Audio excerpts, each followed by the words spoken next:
are some challenges that young people like you face? Oh my god, okay. Quite hard though. I think this is like our social life, like I think social media and interacting with other people, because like everybody like depends on social media. People like me, I face challenges trying to fix my family at the same time. I think that youth these days are under more stress. I think now they are curious, have a lot of opinions, very strong ones. Even if it's different, we like to talk it out. It kind of shapes our thinking in a way or another. You meet a lot of bad influence friends.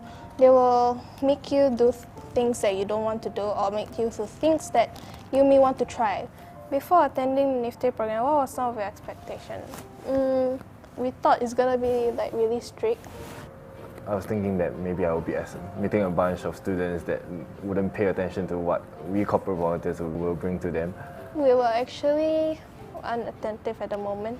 As you move on, I think session 2 and 3, as they get more interested in the things that they like, and you can see them showing the initiative to, oh, can I do this first, can I do that first, and is there a way that I can do more so that the next lesson can move on further? Until we find it really fun, then we start to attend more. I see one of them having a change in their attitude. He went on from doing his own business plan to helping others to do their business plan. He still wants to play, but he will get his work done first. What was the most memorable moment you had throughout the program? I think that would be on the competition day itself. To me, it was a really eye-opener that some people can do so much more than you think, and if you think you're good, there's always someone better, you know? If you could describe the program in one word, what would it be and why? Impactful. I find it great that they actually get exposed to all these ideas young, so they know that it's not that easy to start a business, and it really takes a lot of hard work. Beneficial, yeah.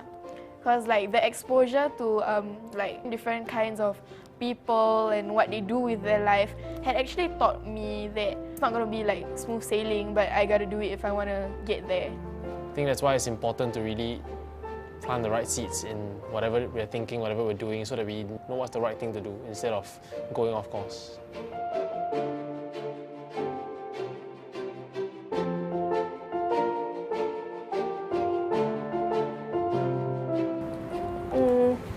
The mentors have been part of me during the NYEC. They supported me all along, bring out the most shy part out of me, and like bring in the confident side of me. And I tried to open up myself more after that. So Cheryl Chen, she's sort of a mentor to us in terms of corporate volunteerism, in terms of how we should do things when interacting with beneficiaries and organizations. Sean, the things that he taught me since day one, that when I met him, is still stuck in my head. And the leadership style, leadership program that he led still had an impact on me. And not just on that, but how to be a better person. Phoebe motivated me throughout my 2 years in biz camp. She told me like the only limit is myself. So if I want to do it, then I just gotta give it my all. She basically trusted me and had faith in me throughout everything. So I wouldn't have believed in myself if Phoebe didn't believe in me.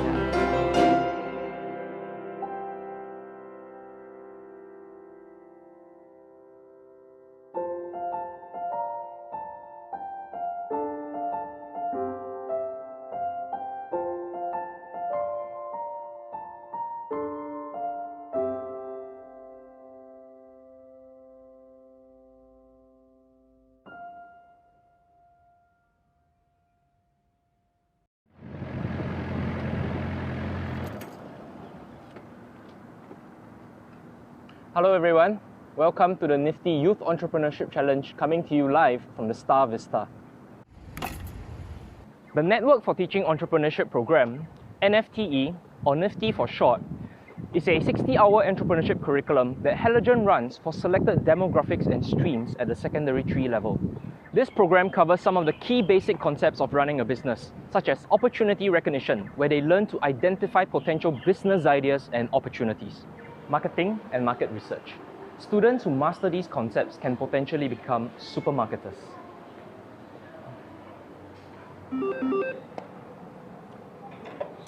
They also learn financial concepts such as expenses, pricing, and profits. We even deck them out in formal business attire and teach them how to be well-groomed for that all-important business presentation. And equip them to be able to confidently sell their product and business idea, like Singapore's favourite S-Hook lady.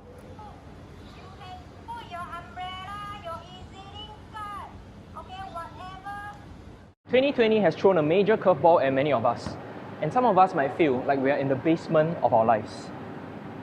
Now, regardless of the crisis and challenges, we have also seen that there were many opportunities where people can add and create value. We want our students to not just be able to spot problems, but be able to see the opportunities in the midst of these challenges, to push themselves to think of creative and innovative solutions to these problems. We want them to be comfortable with taking risks, to be able to be confident to make decisions. We want them to be resilient, to be able to bounce back from setbacks, to be able to adapt quickly so that they can have a good grasp of the challenges and be able to overcome them. On top of COVID-19, learning unfamiliar business concepts at the age of 15 has been the major curveball for some of our 496 NIFTY students. We have seen how some of them fumbled with the learning and felt uncertain about their own ideas. Some even experienced moments of frustration when they had to keep iterating their ideas to make them more feasible. But with the constant and gentle encouragement of our trainers and volunteer coaches, the students also built the confidence and resolve to see their own NIFTY journey to completion.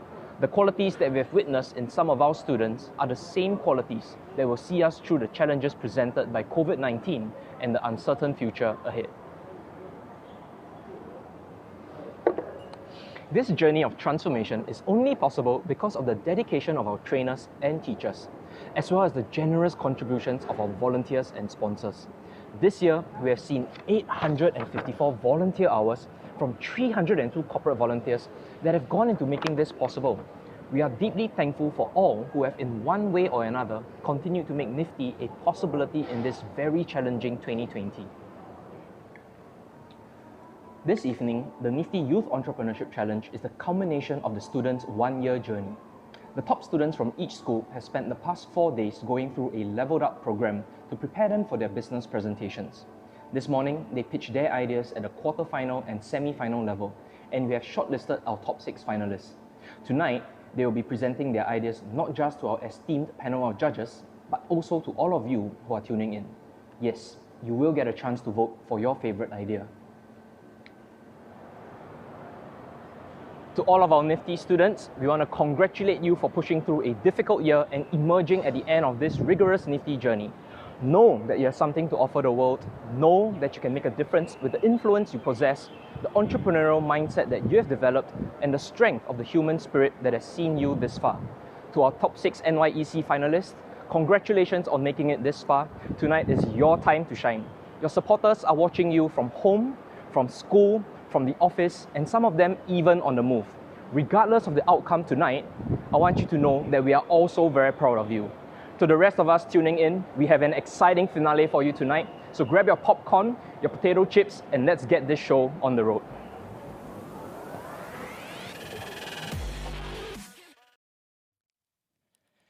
Good evening, everyone, and welcome to the NIFTY Youth Entrepreneurship Challenge 2020. My name is Leon, and I've been a facilitator and trainer with Halogen Foundation since 2015. And I'm so thrilled to be with you and to be your MC tonight. We are coming to you live from the Star Performing Arts Centre at Star Vista, and although we are unable to convene together this evening, I'm confident that excitement and enthusiasm is no less electrifying as we come to you through your TV and mobile screens. NIFTY, which is in short for Network for Teaching Entrepreneurship, is a fully funded program run by Halogen Foundation to activate the entrepreneurial mindset in youth. And this year, we had almost 500 students going through the 60-hour curriculum at each school. 3 of the top presenters were invited to the bootcamp over the past 4 days, refining their business plans and practicing their pitches. From 36 of our top presenters emerged 6 grand finalists. Tonight, we'll be hearing from our 6 grand finalists. They have been through a series of business pitches at school level, quarterfinals, and semifinals, presenting their ultimate pitch before a panel of all esteemed judges in the hopes of being this year NIFTY Global Young Entrepreneur representing Singapore. In addition to the pitches from our 6 grand finalists, you can also head over to our Instagram digital showcase at nfte.sg, where we host the business ideas of our other 30 top students. We are looking for the most investable idea, and we need you to tell us through your likes. Joining us tonight virtually are our 30 students, and they are here on Zoom. Give us a wave. And 3 of them will be awarded with the Most Investable Award, determined by your likes on the Instagram Digital Showcase. Once again, the Instagram handle is nft.sg, so please log on and like those who you want to win. I've said enough, and I'm sure you're as keen as I am to kickstart tonight's happenings. Nifty is a program that Halogen Foundation has been running since 2014, and our graduates have gone on to achieve remarkable things. Hear from 2 of our Nifty graduates from 2018 and 2019 as we look forward to what this year's students can achieve after tonight. Wait a minute, and now I have to go for this competition with people with, like, everyone there has a winning idea. Oh no. I am Wei Ling. I was part of the Nifty program last year as part of my school curriculum. My business idea was basically a custom tailoring service. Hi, my name is Kai Sian.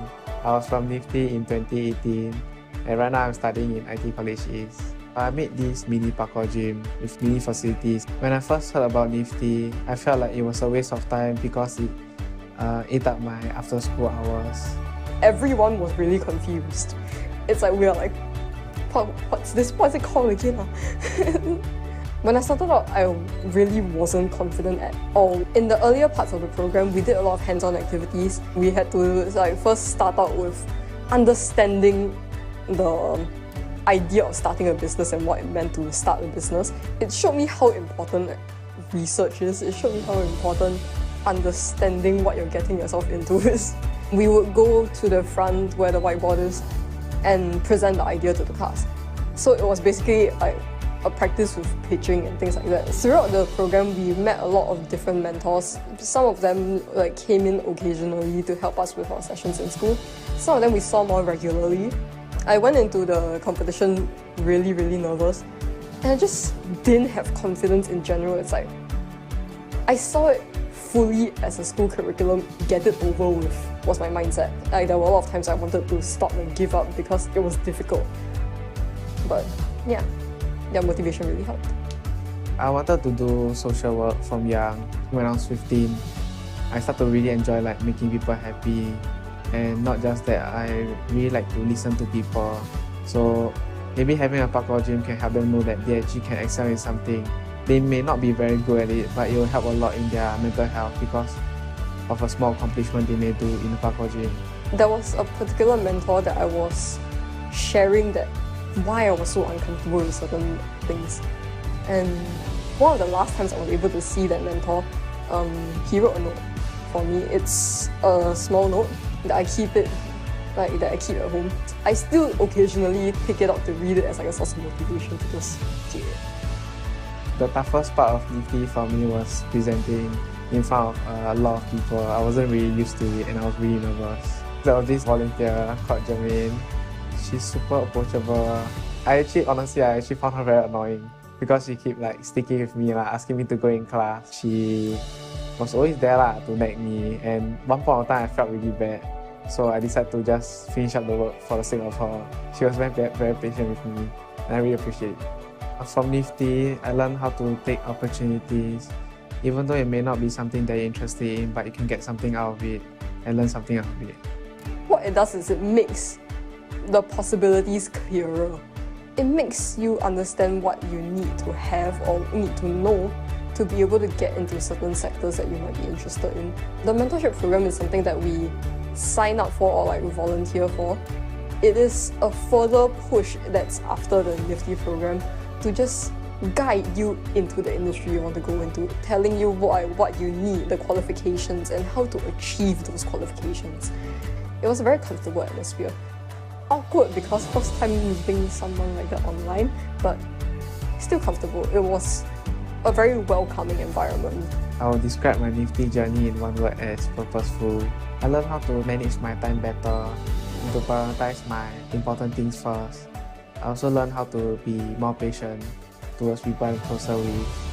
When I went to New York with Halogen last year, I learned a few skills from different people that they introduced to me. I also gained exposure about the industry from the people that actually study social work. I really want to share my journey with other people. I want to be somebody that could help youth in some way to brighten their day a little bit more and help them to be a little bit more confident. If I were to describe the NIFTY program in one word, it would be refreshing. I was able to be more comfortable standing in front. It was something I actually started enjoying.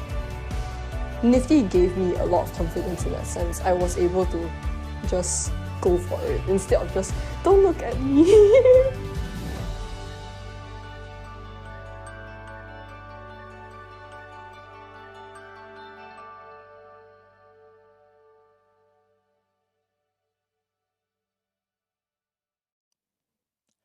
Wow, that was truly inspiring and honestly quite touching. I've been a facilitator for NIFTY and I can tell you that the transformation of the students is something that I wouldn't be able to forget. Standing with me on stage are our 6 grand finalists, one of whom will join the ranks of Kaisian and many others as Singapore's global young entrepreneur, representing us in New York City, where they will meet the other NIFTY countries' representative winners as well. Round of applause for them, please. Here is what will be happening tonight. Each presenter has 6 minutes to pitch their business idea to our judges. After 6 minutes, there will be a 2 minutes question and answer with our judges as well. At the end of all pitches, our judges will leave the room to deliberate and decide who our winner will be tonight. Please join me in welcoming our panel of judges.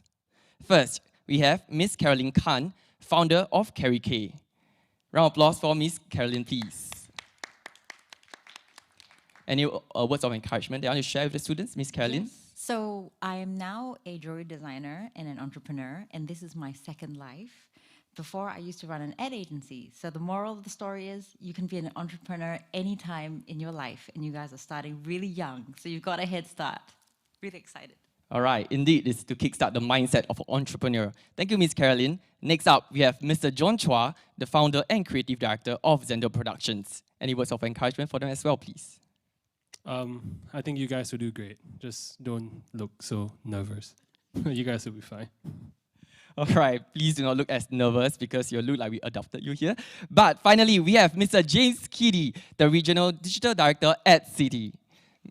Hey, good evening, everyone, and good luck. I really wish you the best and look forward to seeing your innovation and ideas, and may the best idea win. All right, thank you, Mr. James. And I believe that everyone will want you to work well and present well later on. All right, thank you, judges.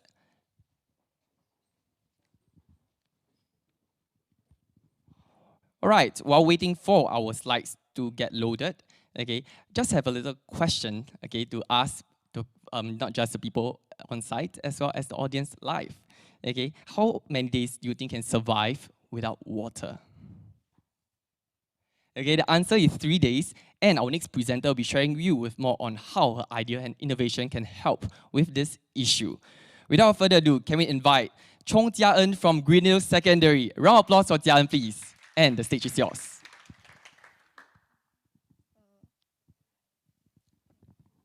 Good evening, judges. My name is Jia En from Greendale Secondary School. Have you ever gone hiking and felt that you were carrying too many things? Well, my product is a 2-in-1 bottle which contains a power bank plus water bottle, which is called the Wildlife Bottle. Next slide. This is a logo of my company, and the slogan is Charge Your Thirst.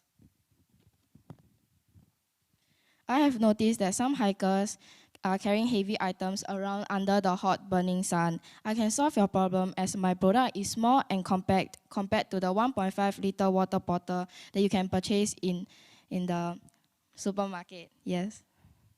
Next slide. This is my product sample.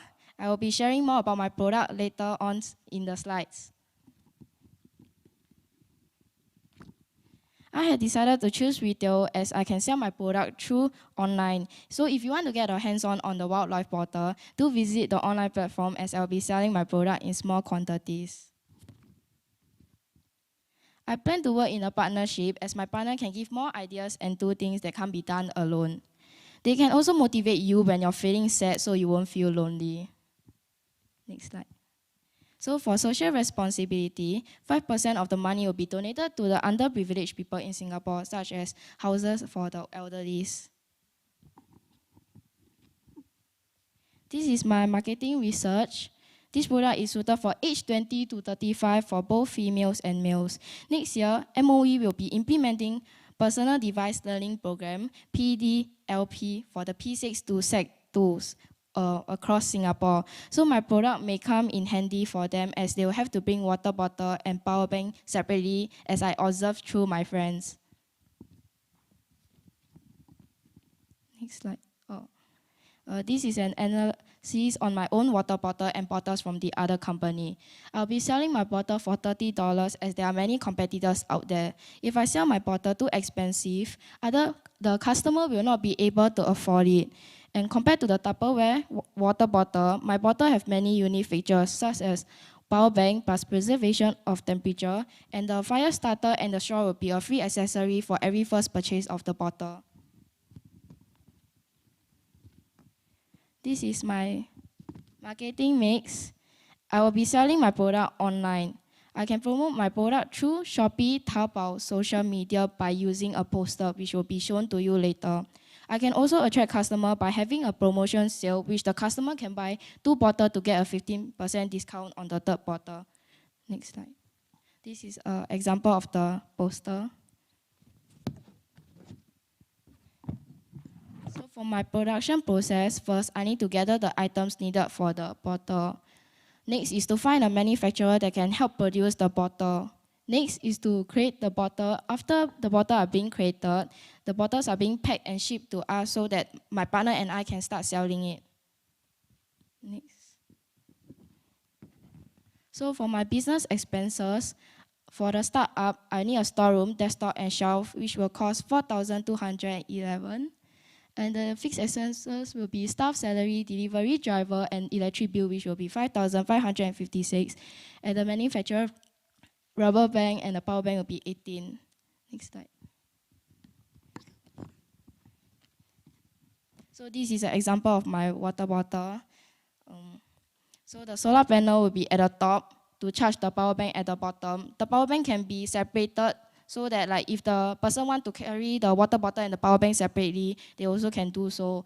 And once you open the solar panels, there will be an extendable straw at the bottom where the bottles, if like the hikers right doesn't want to carry the water bottle on their hand, right, they can put it at the back so that they can just extend the straw to their mouth and drink.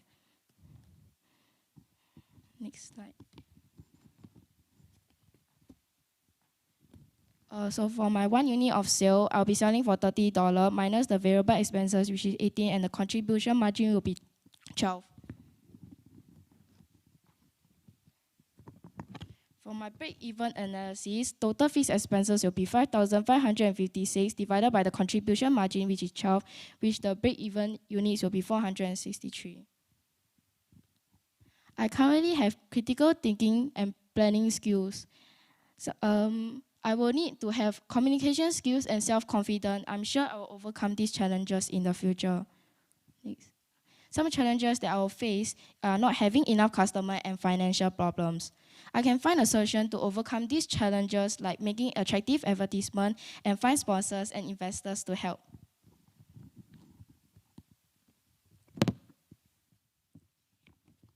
For my future plans, in 1 year time, we will start selling different hiking products such as hiking stick, sleeping bags, and more, or at least sold more than 3,000 bottles a year. In 3 years' time, our product will be more advanced, so do check out our products every few years. Next slide. Thank you for listening to my presentation, and remember, when you're planning for your next trip, make sure that you have a wildlife bottle in your bag. Last but not least, charge your thirst with wildlife bottle. Thank you very much. All right, thank you, Jian. That was a lovely presentation of your bottle. I believe the judges have some burning questions to ask about you. Judges, any questions from Jian? Jian, that was very, very well thought through. Just out of curiosity, did you work out how much you will need for 1 year for the business to run and to start it up? Probably I would need at least like a few thousand to start the business. I will share the money with my partner, so like both of us don't need to really think so much about the money. Yes. So yeah, I echo that, like really great presentation.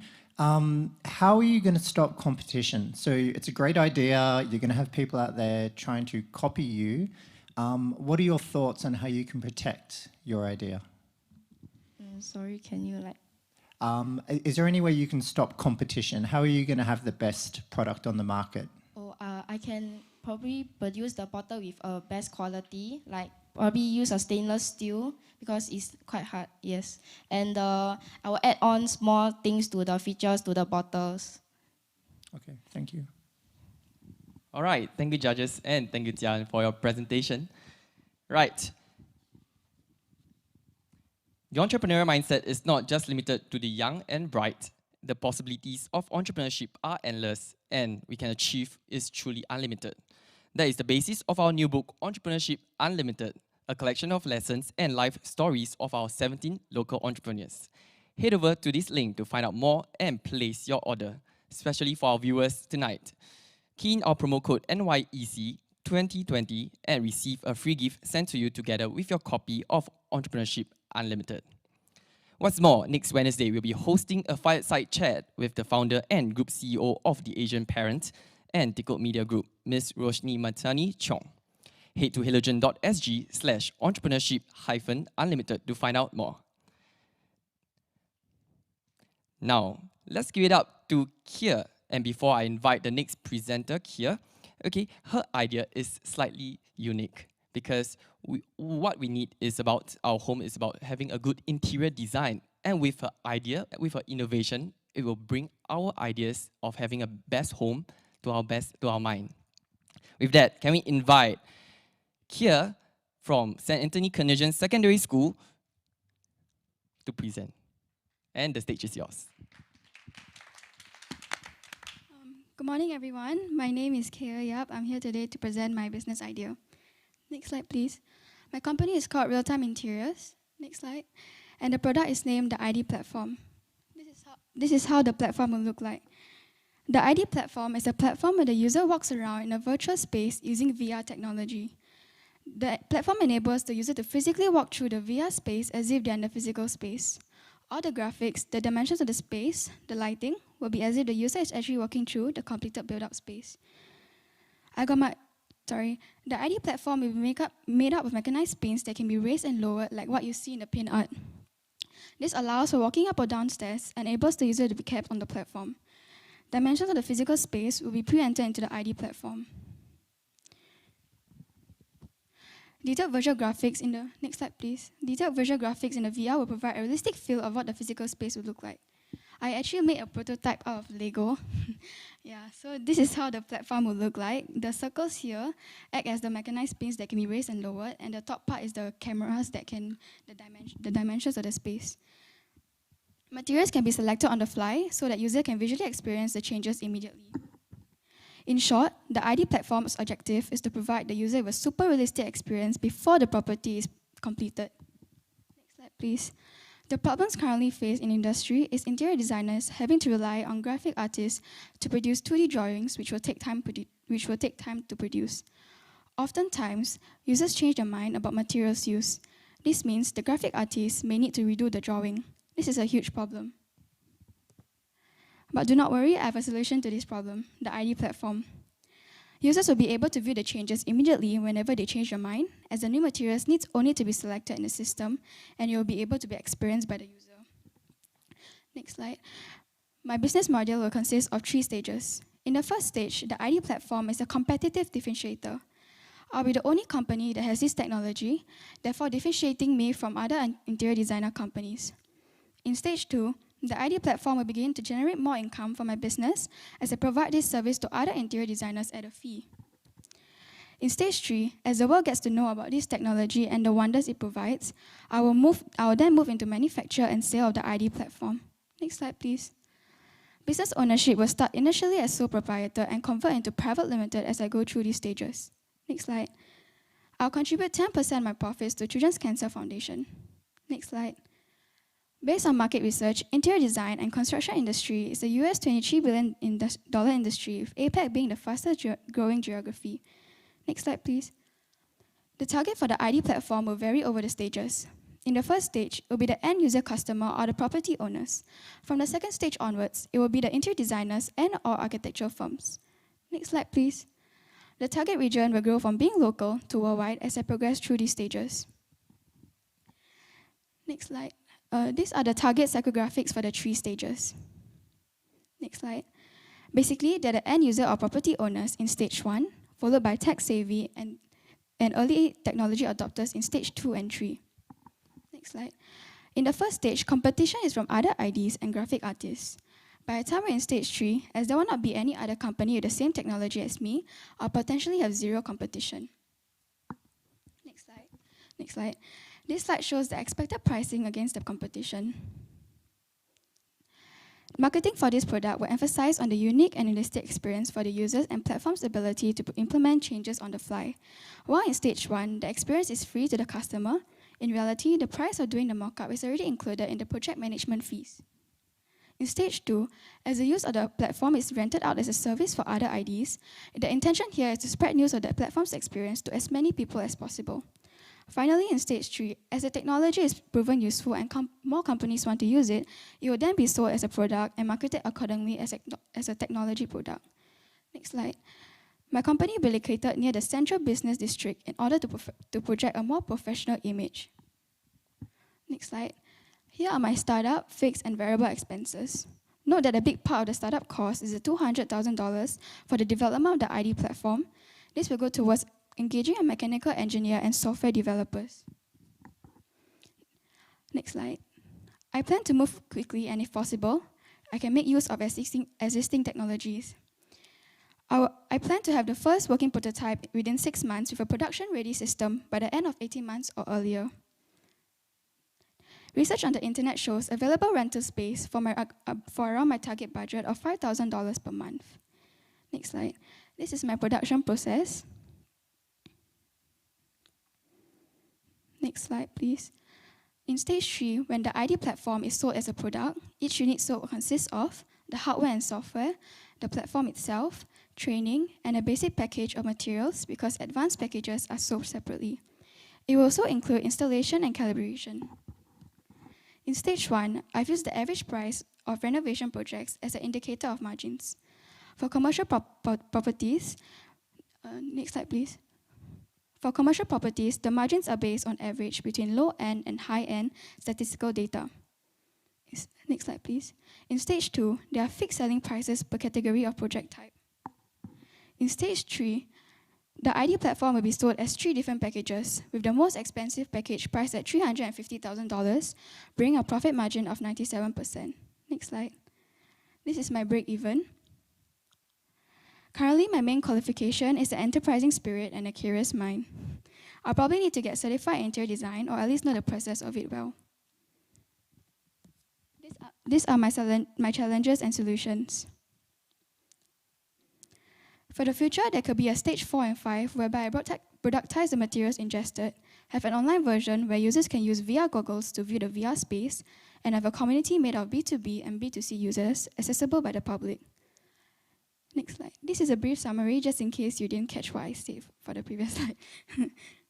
Next slide, please. Thank you so much for your time and consideration. Have a good day ahead. Thank you. Hi, thank you, Kia.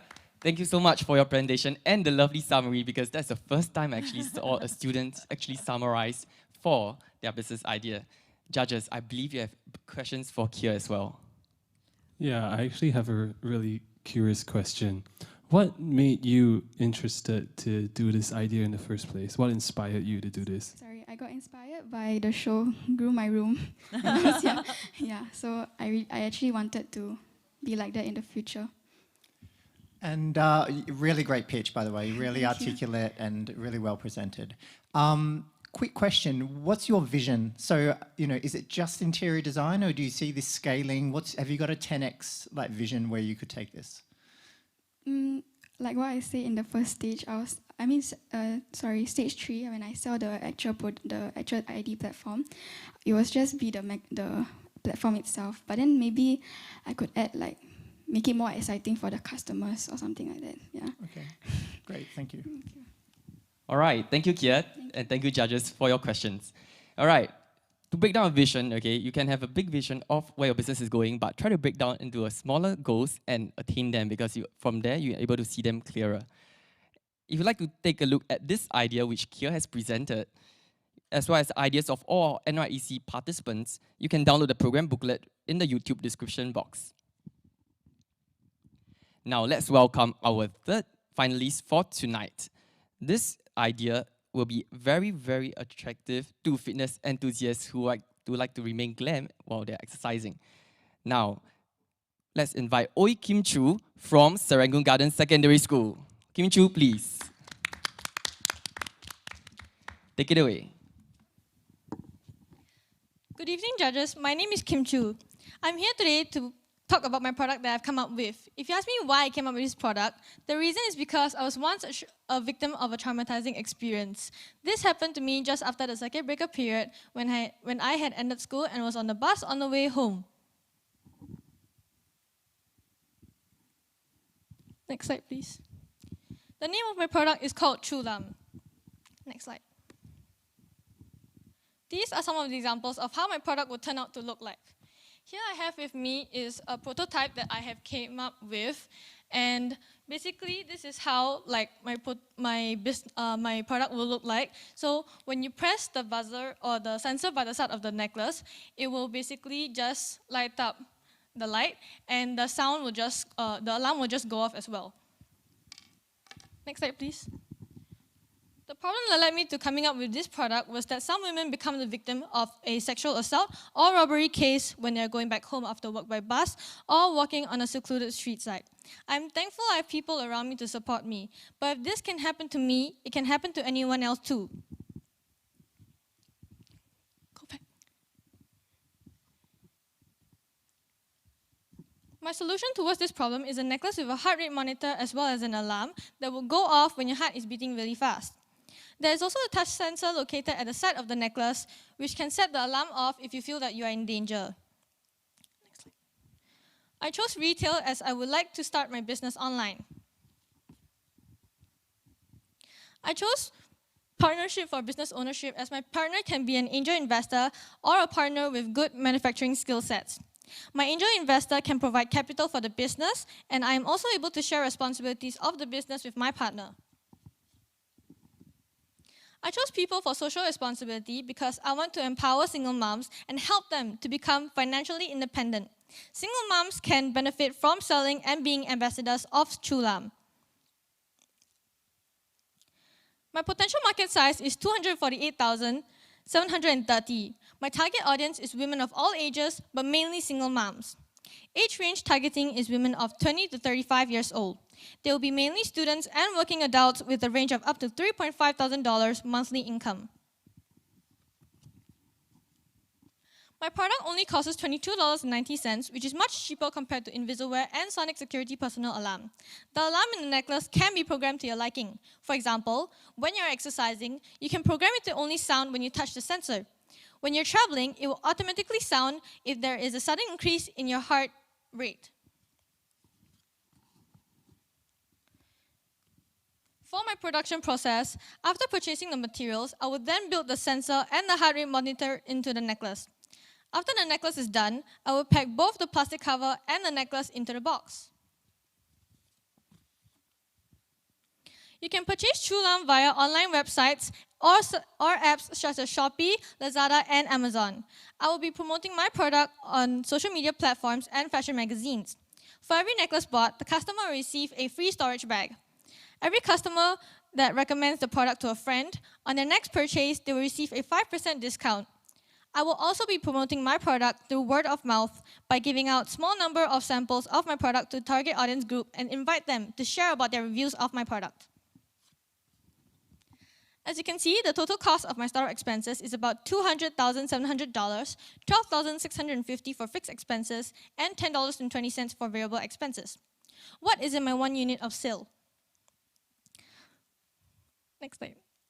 It is my contribution margin, which is $12.70. Next.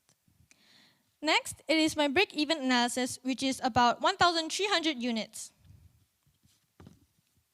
Some qualifications that I currently have is communication skills. It allows me to work with other companies or to reach out to customers and convince them in buying my product.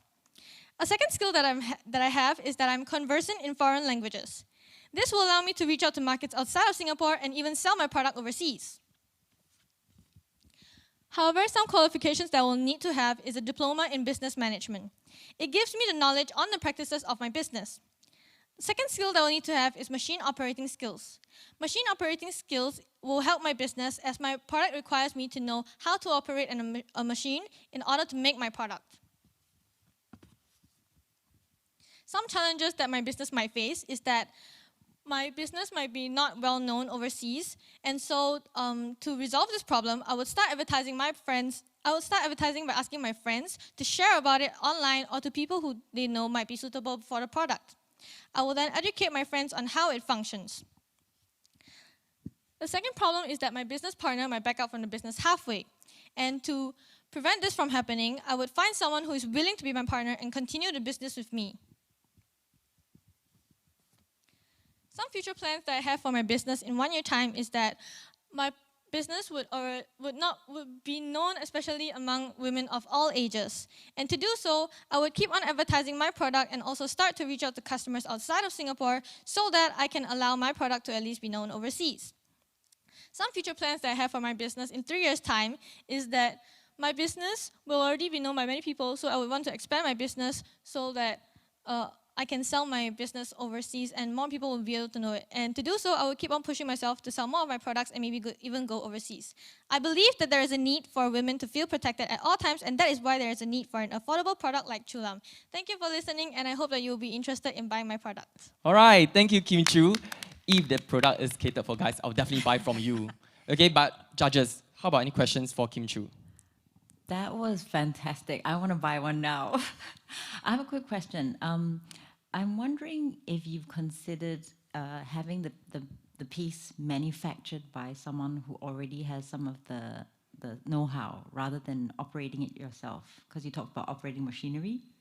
Yes, that's why I'm also considering about having a partner who has good manufacturing skill sets so that he or she can also help me in building my product. Excellent. Yeah, I got a hard question for you. Are you ready? Okay. So how would you say if I'm a potential customer and then I ask, okay, why should I buy Chulam, right? Chulam over buying, say, a rake whistle?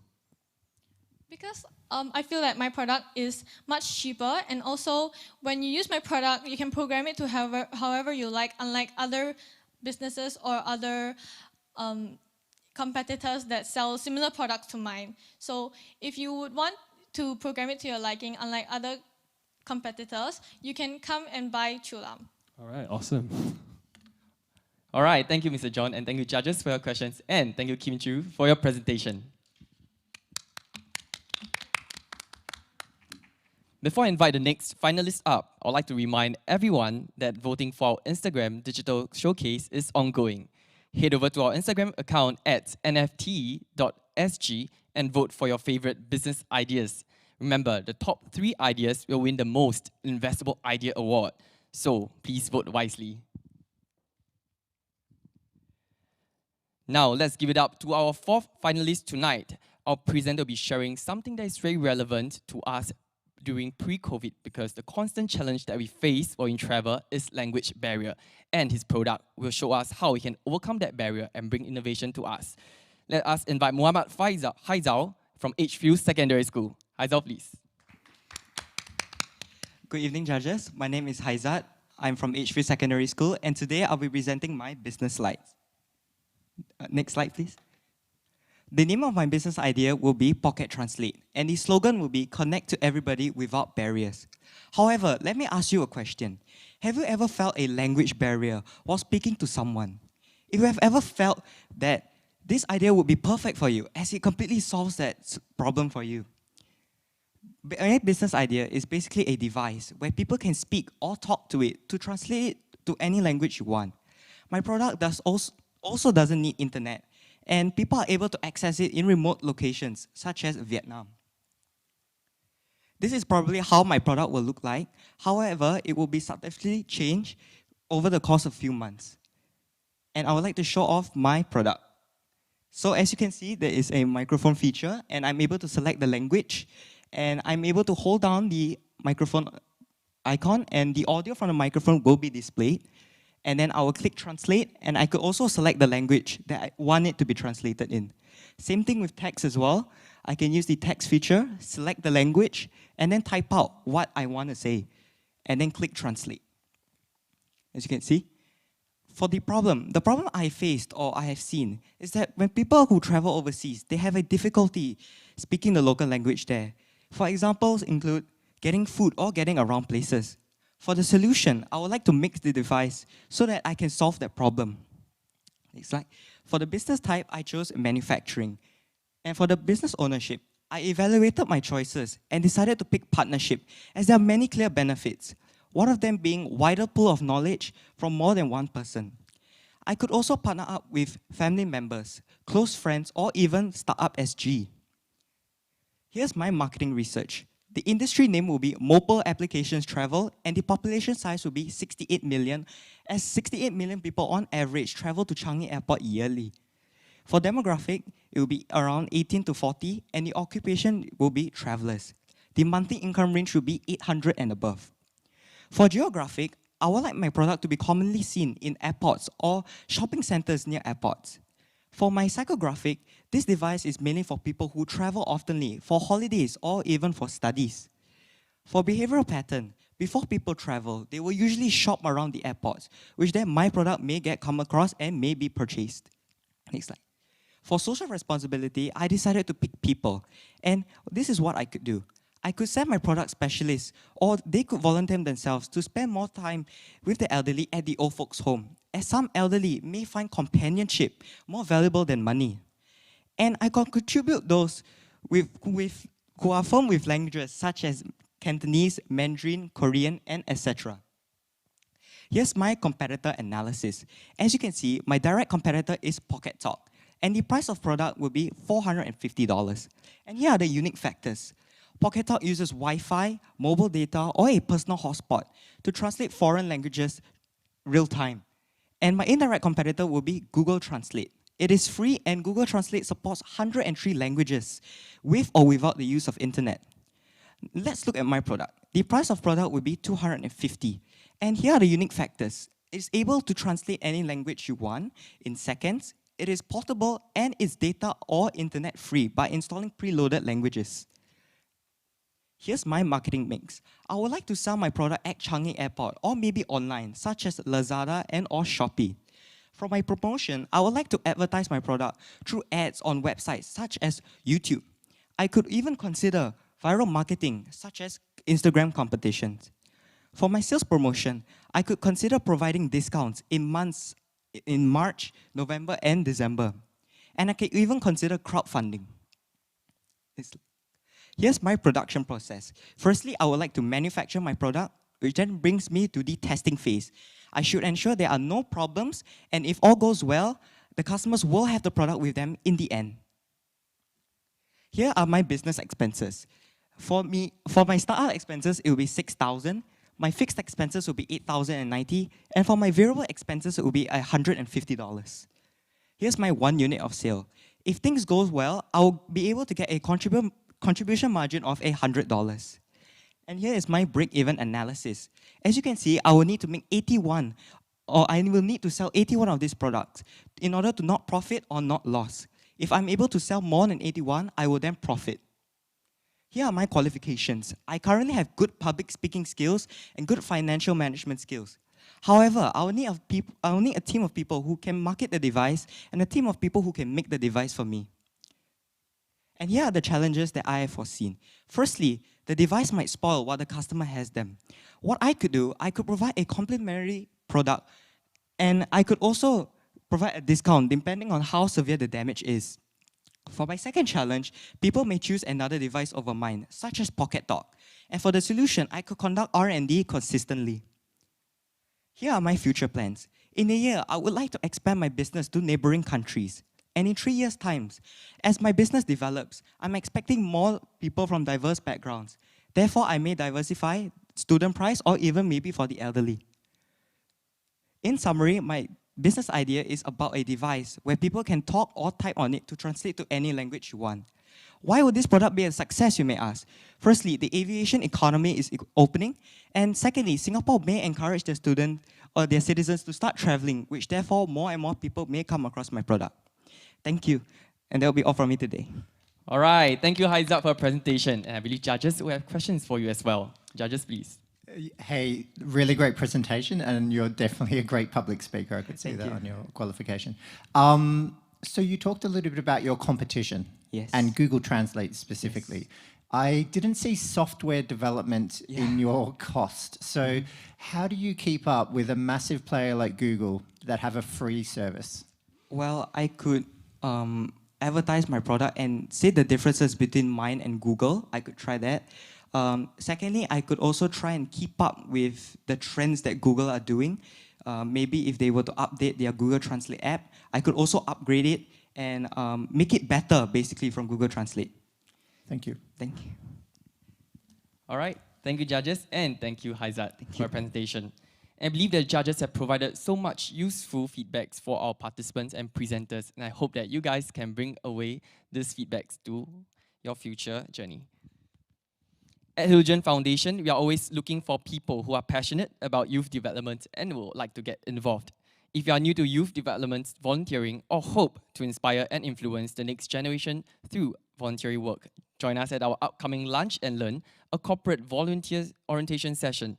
In this orientation session, we will share with you our impact philosophy and paint you a picture of youth development opportunities you can explore with us at Halogen. The next Lunch and Learn is in January, and I hope you can join us then. All right, I can see our next finalist is up and ready. And can we invite Don Reagan from Serangoon Gardens Secondary School to share what you want to share about your second-hand goods? Reagan, please. Hi, good morning, good evening, judges. Today I'll be talking to you about my brand, League of Sporting. Next. So how did I come up with this business plan? So basically, I saw a problem which many people keep throwing away their sporting equipment. And I guess we all know that that's not very environmentally friendly. So I came up with a solution, which is to collect that worn out equipment, repair it, and sell it for profit. Next. So I bet we all know a friend who changes their shoe every month and end up throwing it away, even though it might be just a little bit worn and could be renewed into its first form just by a little repair. But this is what happens if you don't. Next. My business type is retail because I intend on selling my products online and in a real store. My business ownership would be a partnership because me and my partners are able to share debt and capital and share different ideas on how we can improve our business together. My social responsibility is planet because not only are we reducing the amount of pollution in our oceans and in our streets, we'll also be using electric vehicles to deliver the donated equipment to the repair facilities and the repaired equipment to the stores. We'll also be using a recycled material to pack the equipment. So how will we be getting this donated equipment? Next to your normal general waste bin and recycling bin, there will now be a bright yellow bin, which allows you to donate your equipment. So people who want to go through their sporting equipment can just walk 2 more steps and donate the stuff into the bright yellow bin. It only takes 2 more steps.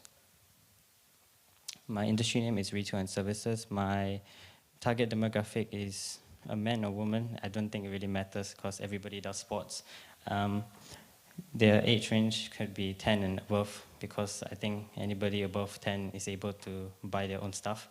And they could be found in public sports facilities, and they could be exercising and playing sports once or twice a month. And I have a potential market size of around 922,000 people. So I've done a competitor analysis, which shows me that I'm a good middleman between Nike and Decathlon, because I'm a good brand for people who have enough money to spend on me, but don't have enough money to spend on Nike, but have a bit money to spend more than Decathlon. Next. Special features on my product are we have real well-known brands, and even though it's a second-hand product, it feels as good as a first-hand buy. Price, for example, a shoe will be around $25. Our first outlet will be at NYEC Shopping Center because I believe that the traffic there is immense. It's about 15,000 people there a day, I bet. And advertisements could be on social media because everybody's using social media nowadays, and we could also pay influencers because nowadays a lot of influencers love to promote being eco-friendly, going green, stuff like that. Sales promotions include Christmas sales, Big Singapore sale, and previous donors getting a 10% off their total bill, and other promotions like that. So this is an example. Next. Business expenses, we're looking around startup expense being around $500,000. Fixed expenses being 10,000 and variable expenses being 17. My production process looks like this. People donating the equipment, we taking the equipment back to the repair facility, and once it's been repaired, it will then be inspected to make sure it's top quality, and then it will now be packed into the recycled material and shipped to shops. But another way our customers can also buy their equipment is by using our website, where they can use the website to buy what they want and collect it from the stores, or could deliver right to their doorstep. Next. So for each one unit of sale, we're looking at a profit around $8. Next. And to break even each month and start earning a profit, we would likely need to sell about 1,261 units. I currently have a PSL degree and knowledge about sporting equipment. I will ideally need to have a business degree and an accounting degree to move my business smoothly. And the challenges I will have is finding people to work for me, and we also could do this by posting posters around areas with high unemployment, so we are able to give people who need jobs the jobs they need to survive. And we also have another challenge is spreading word about my business, which also could be said, I said it before, which advertisement on social media and paying influencers. So future plans, in 1 year I would like to open 2 outlets, and 3 years I would like to open 6 outlets. And that's about it. Thanks. All right, thank you, Haizat, for your presentation. That was a good one. And judges, do you have any questions for Haizat as well? Hi Dan. Sorry, I'm Don. Don, sorry. Hi, I got a question. Is it really necessary to open a store, or do you think it's an idea that it's something that can be done purely online by being an eco-friendly, refurbished sporting goods company? I think it would be good to have at least one store, like I said, at NYEC Shopping Center, to give my brand a bit more exposure, because 15,000 people there a day. I think likely they are brought to people going to talk about and can spread through word of mouth. I think that's better. I don't think it would spread that much to online services and all that. And one more quick question, sorry. So you mentioned that the price is $25. Is it standard for your products, or, for example, if I throw away a pair of Jordan Air Force Ones, the value is higher, but you refurbish that? Is that something that would be priced higher as well? Sorry, I just wanted to say that the $25 was just an example for a normal shoe.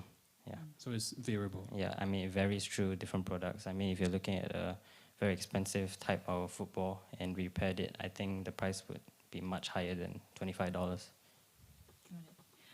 Good job. I'm all for reusing, recycling. Got a question for you. Why should people donate their sports equipment to you rather than, say, to charity? I think most people are just too lazy to just walk down to a charity center. I think, they most likely would just go down to their local bin, which would have our normal, one of our bins there. That's why we decided to put it there, because normal people would just put it in a normal general waste bin. So if they walk 2 more steps, they can just donate it into our bin instead of throwing it away and becoming pollution. All right, thank you, judges, for your questions, and thank you, Don. If I have something to donate to you, I'll donate to you. But, okay, now I'm checking on my phone on my Instagram, and I am at the Instagram Digital Showcase, and there are really some good ideas. And we have ideas about upcycling sports equipment, makeup holding spray, media production, so many good ideas. And if you haven't already done so, please go on to our Instagram account at nfte.sg on Instagram and take a look at those ideas. Be sure to give a like to those who you think are good, as the top 3 ideas will win the most Investable Idea Award. They are watching and they are waiting as well. Without further ado, our final presenter for the night, can we invite Ho Jin from Edgefield Secondary School, please? Take it away.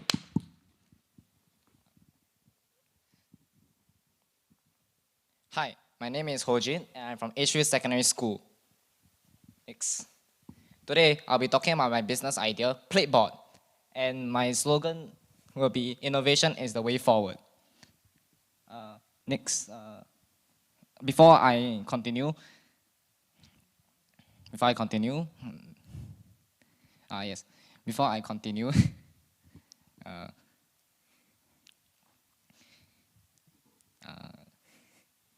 have you ever had problems with tray return systems in shopping malls?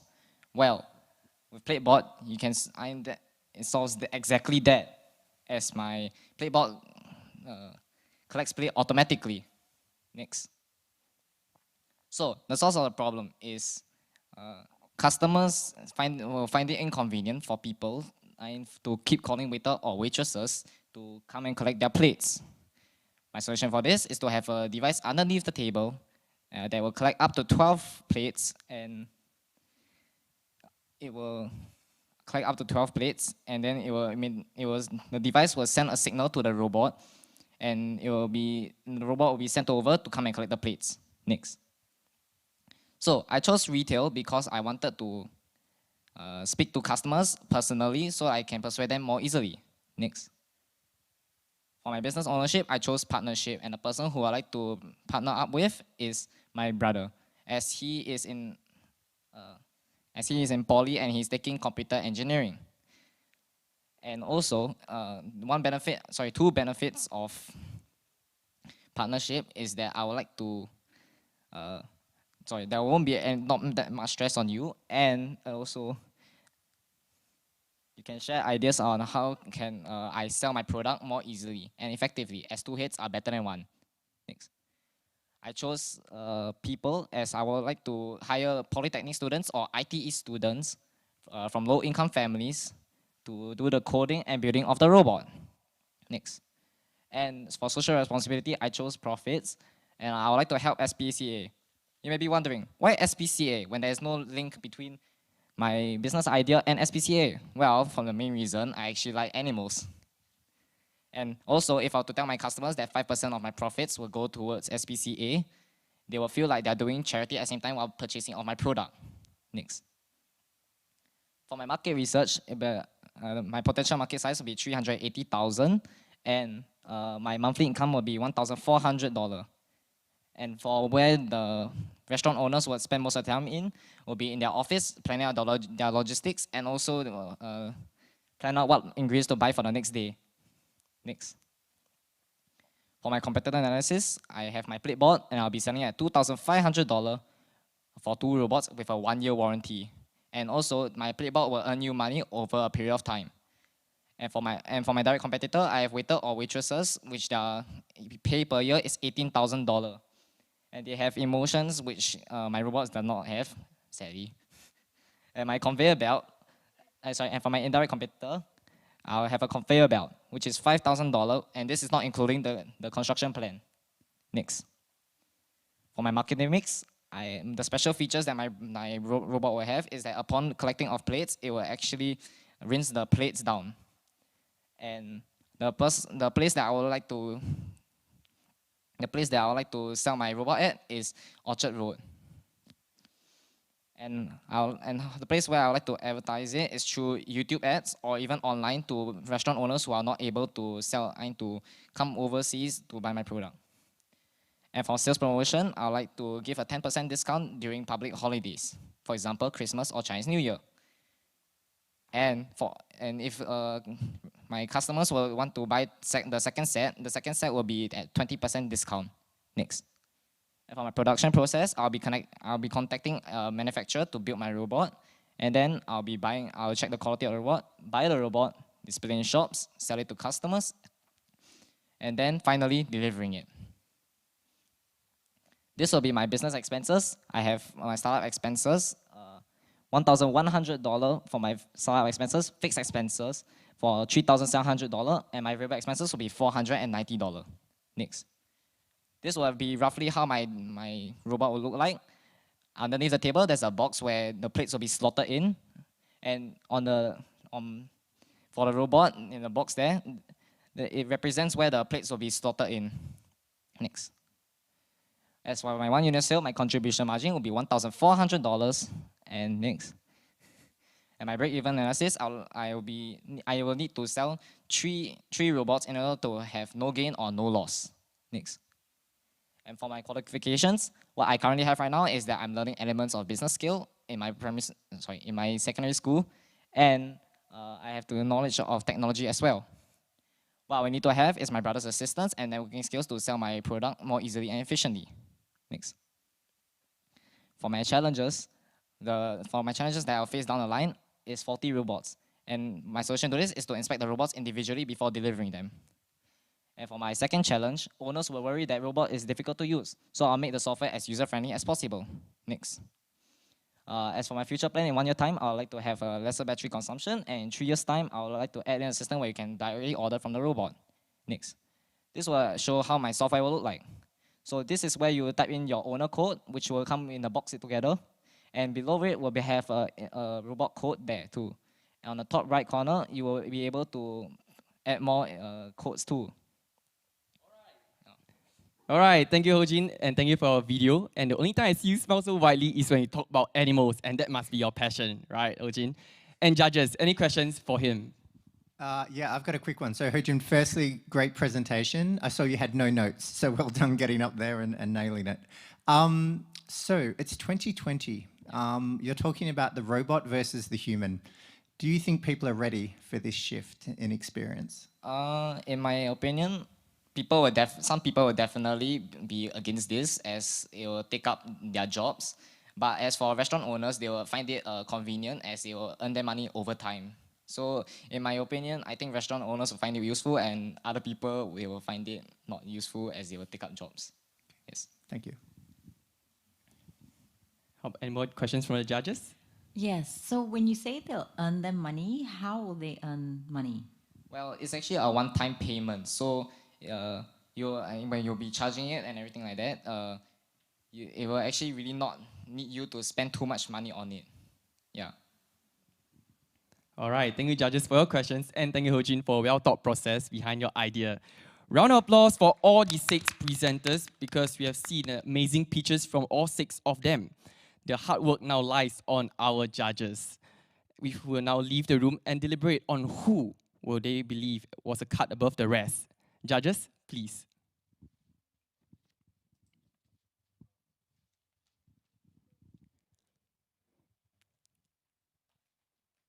The Nifty program is not one that we run alone.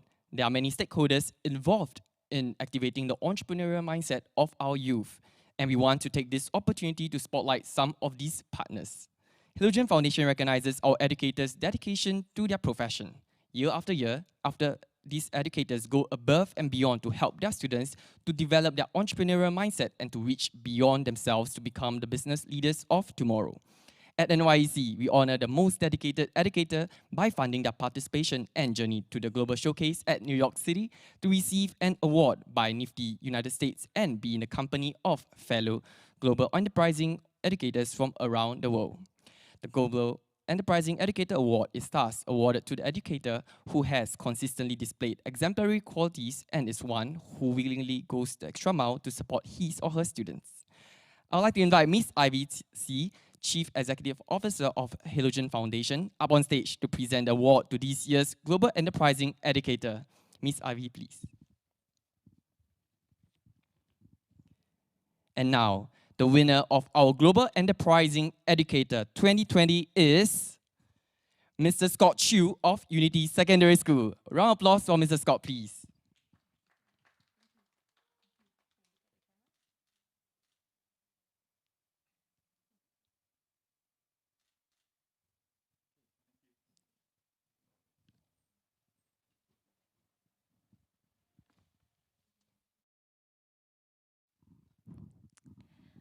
Okay, hi everyone. It's a little strange not being able to see the crowd, but I know you're there.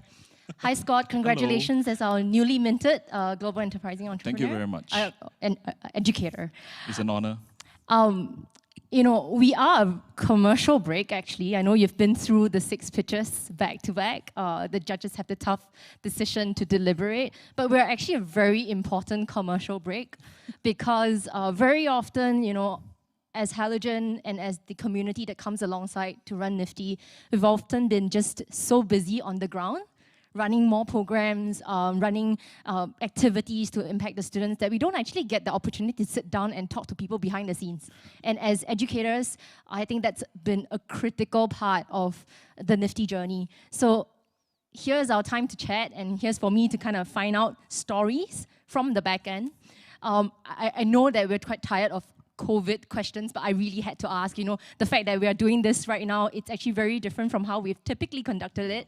I'm just wondering, Scott, in the year, how has COVID kind of impacted Nifty for your school and your students and your role as an educator? Thank you. In fact, I thought Nifty might not deliver this program in 2020 because of this COVID, but I saw very strong conviction from the Nifty side and actually deliver it. So when you say, yes, it's a goal, it's like scrambling F-18 to the sky again. It's like, oh, really? So fortunately, I have very good teachers in my school, and we rally together, and together with the support of the facilitators, we are very happy to also have the corporate volunteers coming in as well, the partners. They never forget us. And this have actually helped our students to move on and carry them through the entire journey to become where they are today. Although they did not win, but I know they've given their very best, and this is going to carry them through the journey ahead of them. Indeed. I know you've been on the Nifty program for the last 3 years. Yes. I'm wondering if I could hear from you, what are some of your favorite Nifty transformation stories that you've experienced as an educator? Sure. Thank you. Actually, I'm a member from my school's student management committee. So we have always been looking for upstream programs to help our students gain confidence. And in the committee, we believe that we need to shape characters and then transform life. So to shape character, we need to have a structure. So Halogen's Nifty program came in very well. There's a structure, and it helps to construct their characters to bring them to what we want them to become. So coming back to the question, is that we started off getting our students very excited, very interested in the program. Then as the program moved on, they will start to tell me stories. My education, my father is a gambler, and things to give excuses and stories.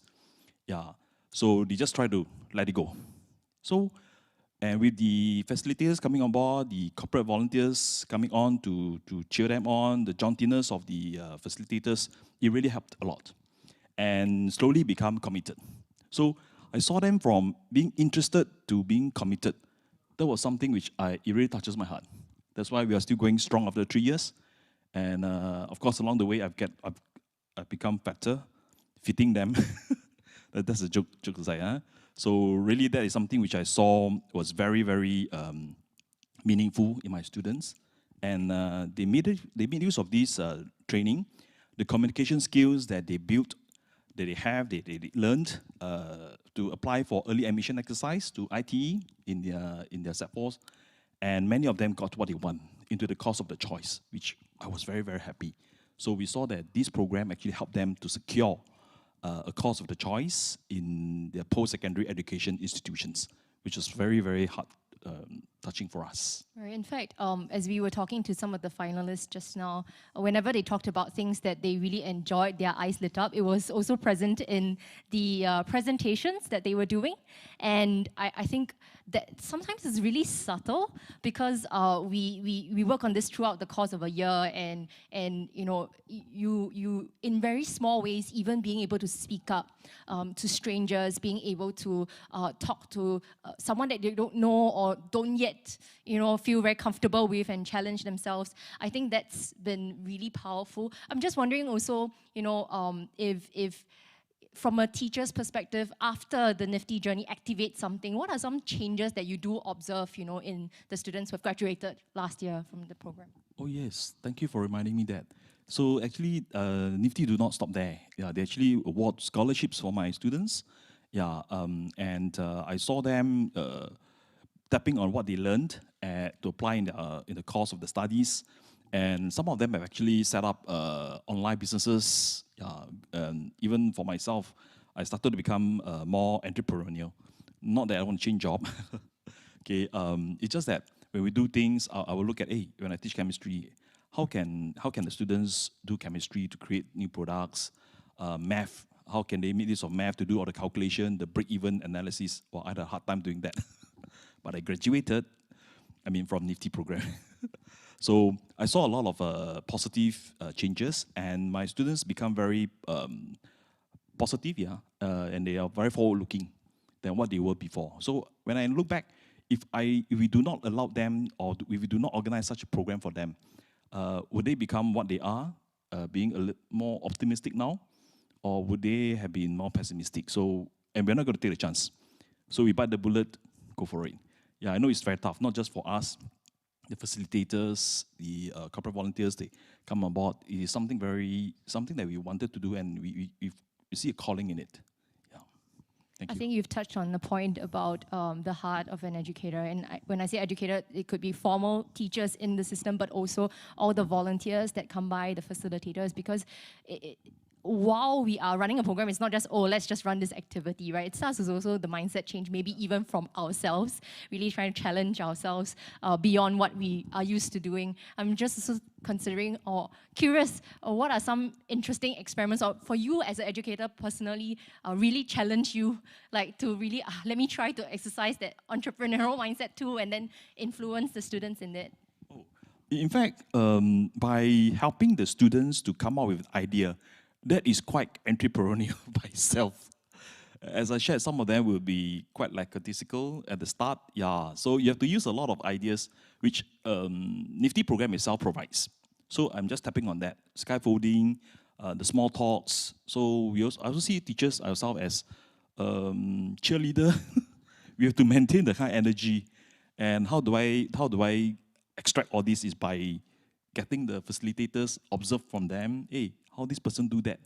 Of course, I can never match your 20, 30s young, and this old man here, but I try. We try. Yeah. There were also times where, seriously, sometimes we cry at the back scene when we see students giving up. Then when we also sort of, okay, that's it. We're going to throw towel. Today, throw towel, but next week, come back. Refresh, recharge. Because at the end of the day, when we sleep, we will think, if you're going to give up, how is this kid going to become in the years ahead? Is he just going to whittle and just, that's the end of him? To us, it could be just one student, but to him, it matters. So 1, 2 weeks later, we get recharge, we support one another. So it's very important to have colleagues of the same mindset, which fortunately I have a lot. Yeah, so we actually encourage one another. Yeah, my colleagues in school, Jean, Derek, Jaslyn, Han Yong coming on board, many. So I'm very, very thankful to all of them for the enormous support. Yeah, cheering one another on. Yeah, sometimes tissues and everything. So that really means a lot to us. And when we see the students thanking us and the facilitators, like one of them, Anik, just messaged me, so-and-so, Denise, you are the best facilitators, Then you really say, hey, the student know how to say words of appreciation, which is what education is about, value educations. Yeah, so that also touches us to move on. Just now in our chat, and this is really not something that I just thought of, you were mentioning really being very grateful to have a lot of the corporate volunteers who spend time with the students. Could you just tell us like a simple story or anecdote, like how, sometimes the volunteers do ask us, we're just spending 2 or 3 hours, would that really help? How do you see it as a teacher who's in the classroom seeing them? Oh, their presence is very powerful. Apart from the jauntiness of the facilitators, the corporate volunteer comes in bringing the industrial mindset, the really entrepreneurial mindset to our students. I saw in some of the product, it's very evident. Yeah, I was pretty shocked when I see these students. Hey, how can these students come up with such an idea? I've never thought of it. And when I chat, then I realized, oh, it was these corporate volunteers who share with me, that corporate volunteers, because Nifty don't just invite one, many, so many that they'll see over the 60 hours, which is like one semester for my school. So with all these integrations of ideas, the students actually integrate, and then they actually internalize and come with their own products. So I thought this, in fact, I don't think it is very, very important that the corporate volunteers actually had this kind of energy come in to change idea into action. Because knowing our students, many of them, in fact, not them, I would say our brain is actually designed to protect ourselves. Whenever they are faced with certain so-called dangerous things like, hey, even, okay, you're going to finish these questions, worksheets of 20 questions. It's like, then the mindset will tell you, hey, avoid. So the corporate volunteers came in and support, give them ideas, give them the brief way, the runway, and then slowly, without stress, and especially when they see corporate volunteers as friends, hi, they're so jaunty, as compared to teachers. Wow, these teachers say one. So the mindset is very different. So you give them the freedom to really explore. That really helps. Yeah. Thank you very much, Scott, for the very honest and open sharing. Congratulations once again. Thank you. We're excited to embark on the journey with you as our GEE. And to the educators, this is a special shout out to you. You have been really working very hard at the back of all behind the scenes, and we just want to say thank you to the youth who are watching this. If you have an educator beside you or someone who has become a mentor or an adult who's said something positive to sow into your life, we encourage you to just turn around, give them a pat and say thank you, and know that we're all behind you in your learning journey. This is only just the beginning. All right, thank you, Scott, and thank you, Ivy, especially to Scott for your dedication to your students and our future generation. Thank you so much.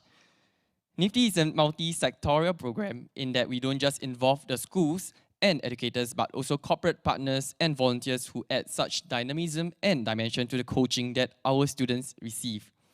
We wish that we could have hosted all our partners in person this year, as we have every year in recognition of their contribution.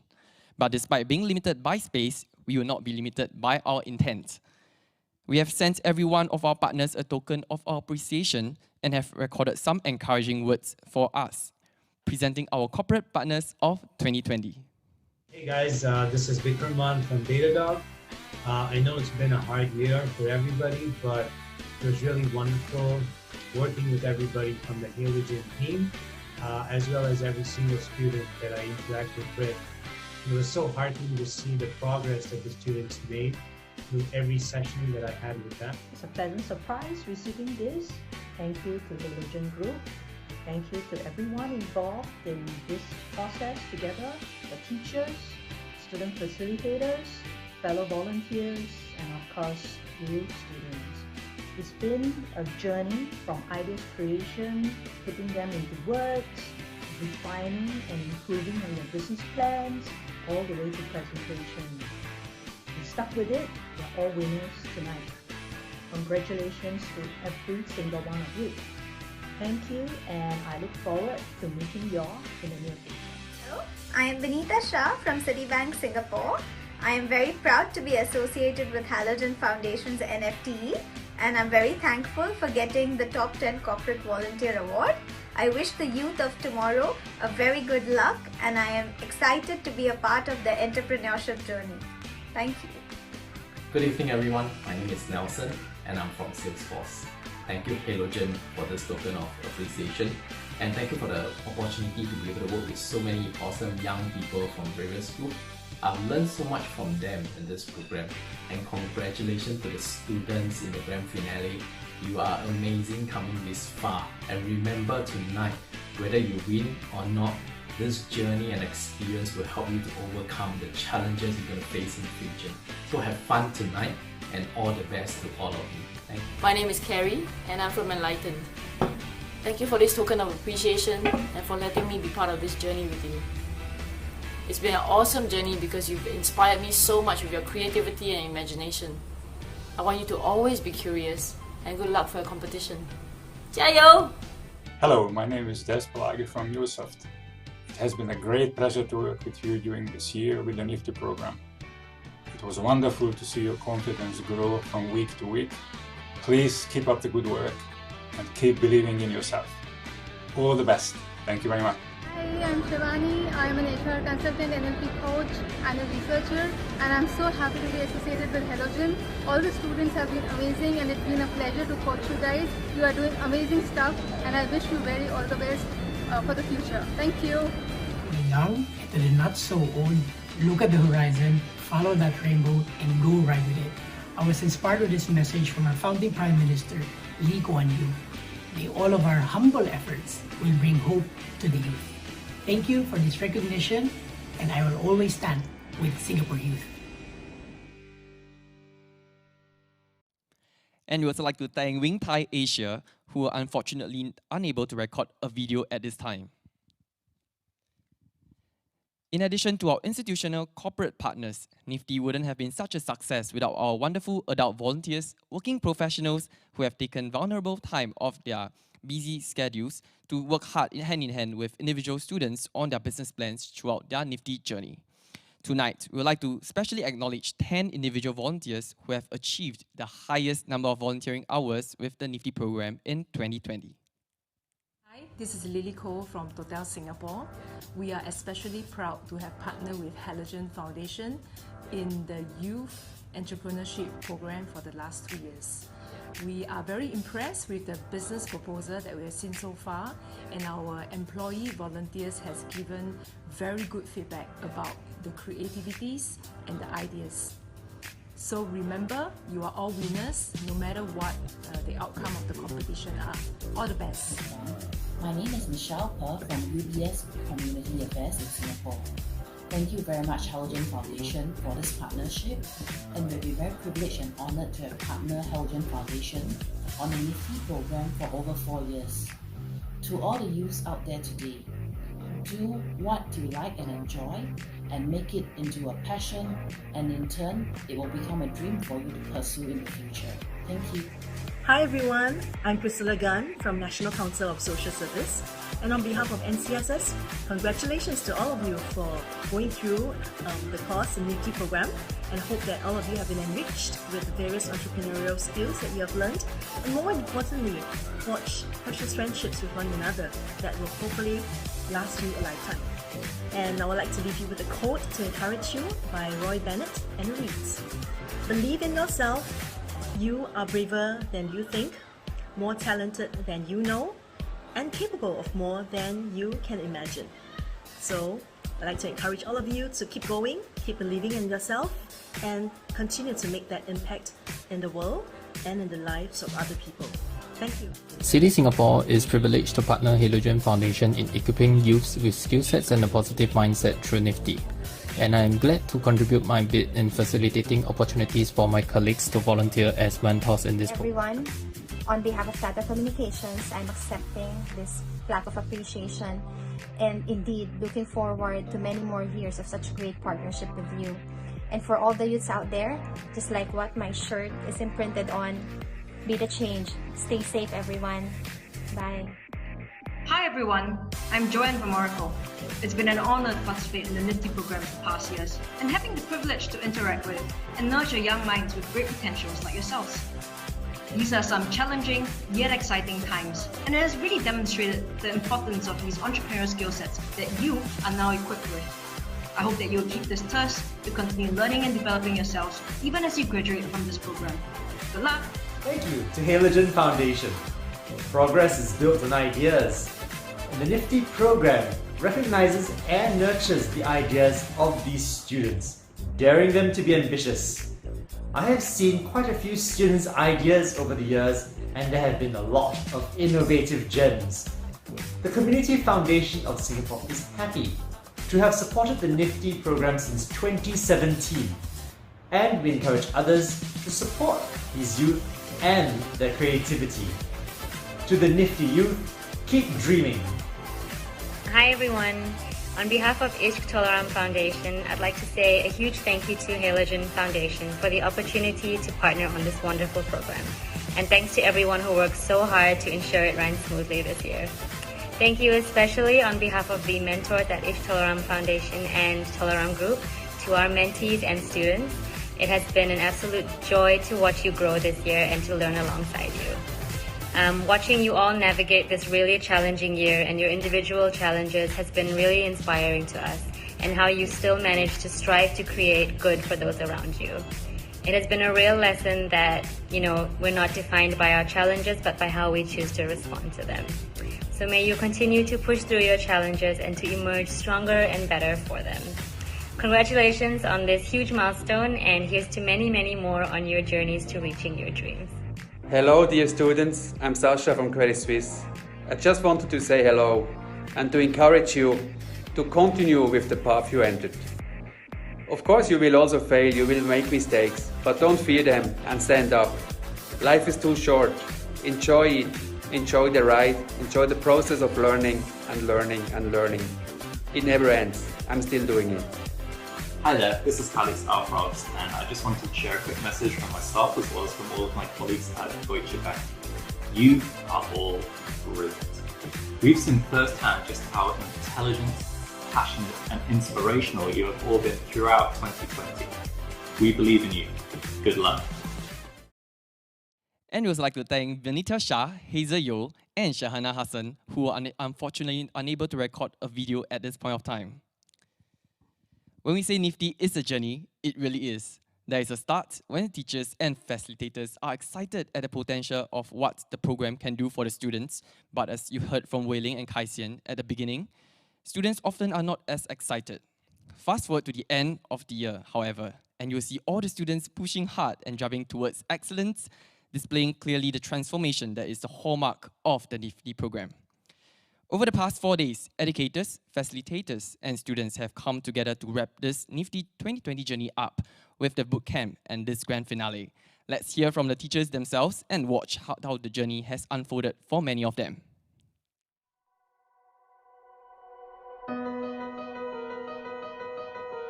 I'm Stephen from Serangoon Secondary School.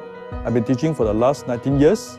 I've been running the Nifty program for the last 4 years. During these 3 days of NYEC, the students also work on the prototype, so actually they try and error before finally deciding that this is the best version that they want to use. But because this is their own business plan and they wanted to come up with a workable solution, something that can sell, they actually listen to different perspectives from their friends, from even family members, from the corporate volunteers and the teachers, before finally deciding that, hey, this is the best solution of all the choices that they come across. I thought that that's also very important for the students to have a different perspective, evaluate the different possibilities, and finally, based on certain criteria, set on one final product. I think this process is invaluable. And I think that's the beauty of this program, whereby it empowers students to do something for themselves as well. I'm Scott Chiu from Unity Secondary School. I have been running this Nifty program for about 3 years. I saw a vast improvement in their ability to communicate. So when new people comes in and going through this Nifty program, they see many corporate volunteers, facilitators who are very jaunty and cajole them to do things. They see the motivations. In the process, they learn how to also communicate in the same manner. And with these improved communication skills, they are able to talk with their peers, with the teachers, even the parents. So as an educator, I see happiness. They look forward to the session. In the past, my students will only be wary of things around the four walls in the classrooms. However, after going Nifty program, they see that for themselves that, hey, by garnering the support from different people, it actually helps them to overcome a lot of problems for others. And that gives them the so-called confidence and raise the efficacy. They start to see things beyond classrooms, and they start also to connect with what they think, what they're going to do to the real world, and that is where they see the strength of what they're doing. This kind of so-called changes in them is what I see which textbook doesn't offer. So that's why I'm very motivated to continue with this program. Hi, I'm Muhammad Sharon bin Asmani. I've been a teacher of Holy Innocents High School for the past 15 years, and it's a pleasure for me to say that I've conducted Nifty for the past 5 years. I have seen a lot of growth in many students. They're actually very excited. They really want to learn more, they really want to research more on their own, and they really want to prepare their script so that they are best prepared for the finals presentation. And it actually translates back to the classroom, where I see that they actually bother to really study hard.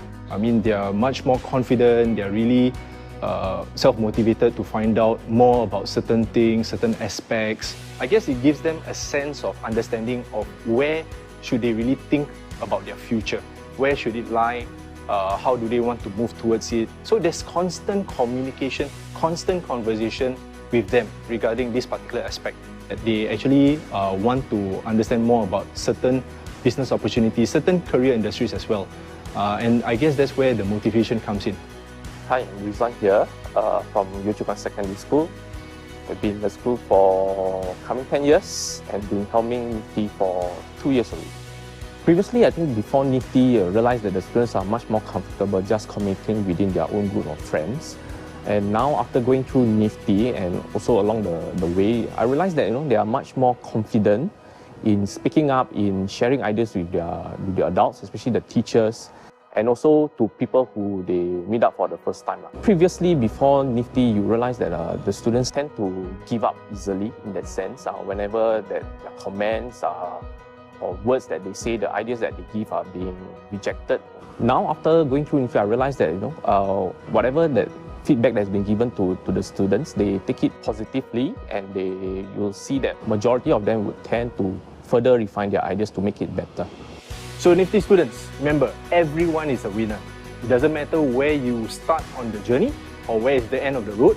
What matters is that you enjoy the process. And as we enrich ourselves through the process, as we become a better version of ourselves, this is actually really the winning part. Remember that the end of the NIFTY journey is the start of something wonderful in life. But one important thing, like what all of you have done, is the stamina and perseverance. To stay in the air, to face the challenges in your life, and that is something which we saw all of you grown to be very adept in it. So kudos. So enjoy yourself, take care. All the best.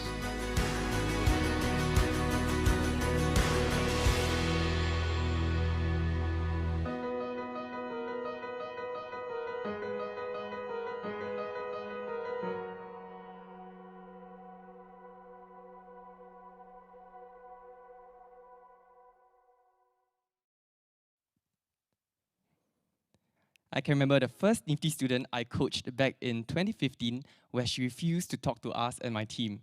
So we took such a long effort to get her to start speaking and to regain the confidence she has to build on her business plan, all the way to the presentation at the end, where she actually opened her mouth, and then that was actually the first time we heard her presenting in front of a wide audience like today. And that was the memorable experience that we heard and we feel until today.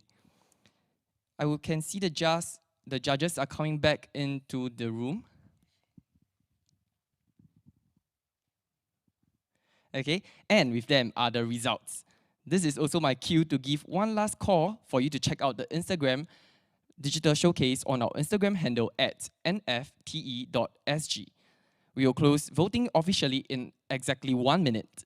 Once the time is up, we will automatically tabulate the highest number of votes and pick the winning most investable ideas. As our judges take the seat, I'd also like to hear from our judges what they thought of tonight. Well, I was very impressed with all the pictures and all the presentations, and I have to say, every one of you did an amazing job.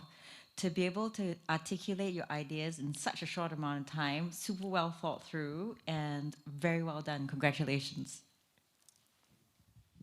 All right, thank you, Miss Caroline.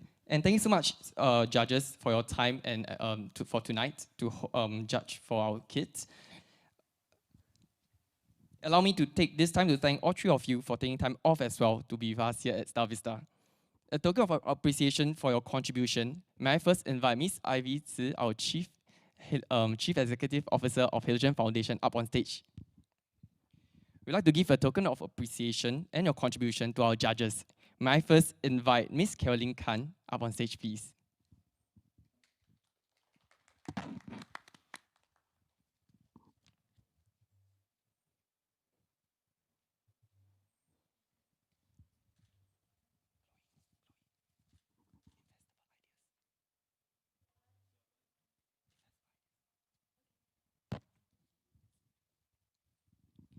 Thank you, Miss Caroline. Next up, can we invite Mr. John Chua up on stage, please?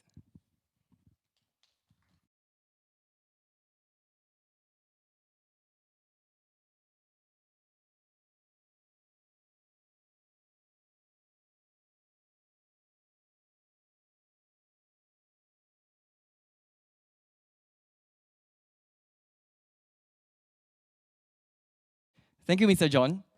Next, can we invite Mr. James up on stage, please?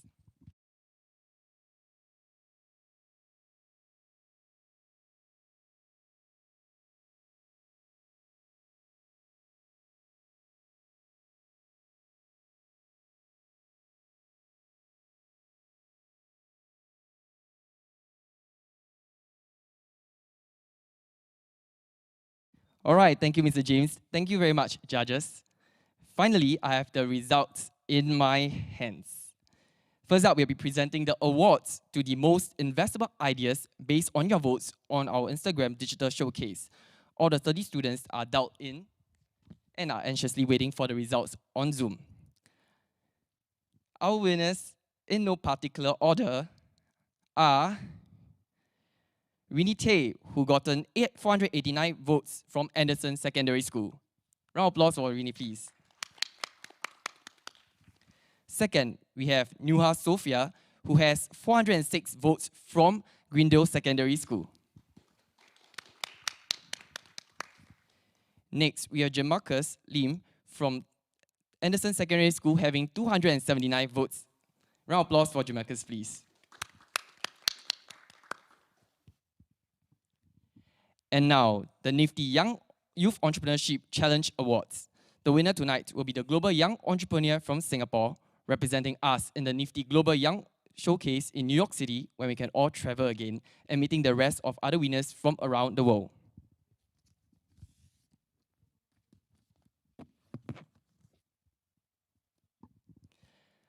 First, we will be presenting certificates of merit to the grand finalists who are not in the top 3, in no particular order.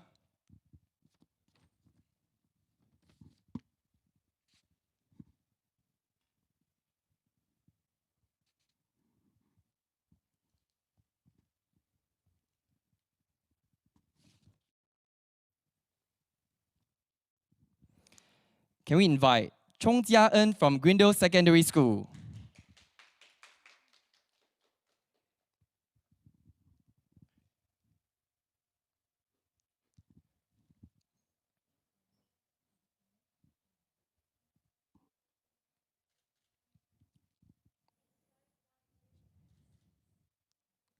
Do we invite the stakes? Thank you, Jia En. Next, can we invite Kia Satori from St. Anthony Canossian Secondary School?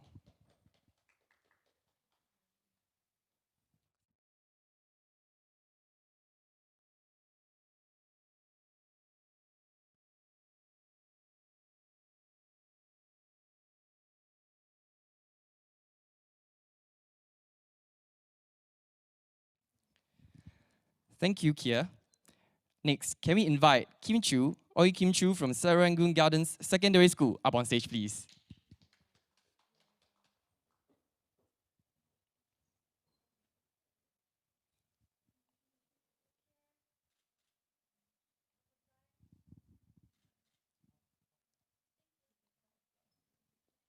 Thank you, Kim Chu.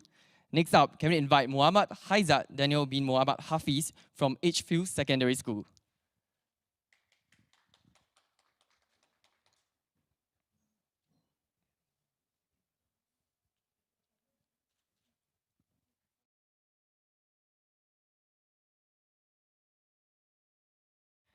Thank you, Hafiz. Thank you, Haizat. Up next, can we invite Don Reagan from Serangoon Gardens Secondary School, please?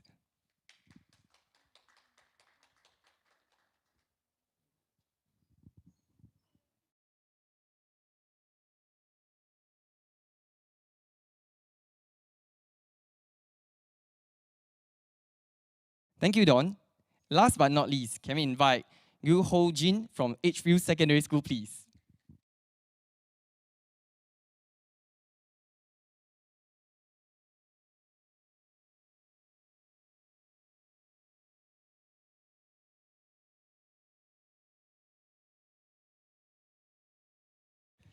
Thank you. Now, the top 3 students of NYEC 2020, the results are on my hands, and that is a highlight for tonight. Our second runner-up, drum roll, be it virtually or on-site, please. And the person is none other than Chong Jia En from Grindale Secondary School. Jia En, please.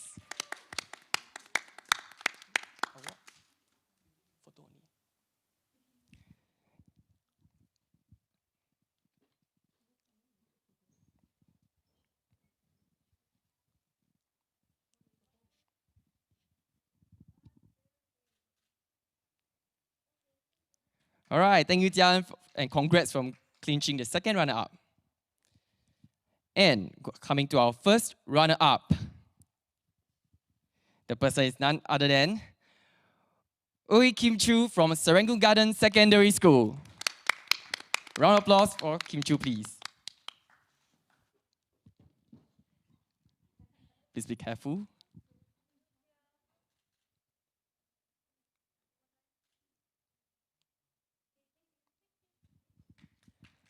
Thank you so much. And that means our nifty Global Young Entrepreneur of 2020 goes to Kier Satori from St. Anthony Canadian Secondary School. Round of applause and congratulations for clinching the nifty Young Entrepreneurship Challenge 2020.